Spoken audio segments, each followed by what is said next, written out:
I'm interested, Shane, in what you were saying there about players being more empowered and having more information, having more knowledge and understanding of what makes them tick.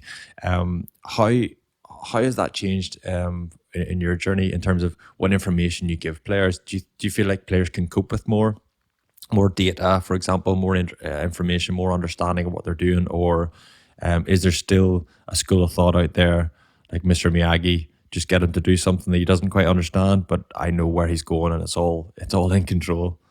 Yeah, I think we've gone too far sometimes. I think we've given too much information.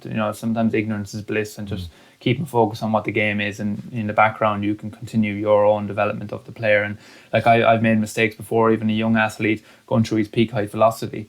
I don't know, so that's just a growth spurt that they go through, and it can lead players into a very, very kind of weird place. They suddenly are this coordinated being, and then they go through a peak height velocity and they're horrendous for a period of time. They're losing balance. They're like Bambi and ice. You hear all that kind of, and I remember telling the player to go, look, don't worry, you're going through this peak height velocity, this growth spurt, you're going to come out of it, you have to keep working hard and all that. And the player kind of settle down and think, oh, I've handled that really well.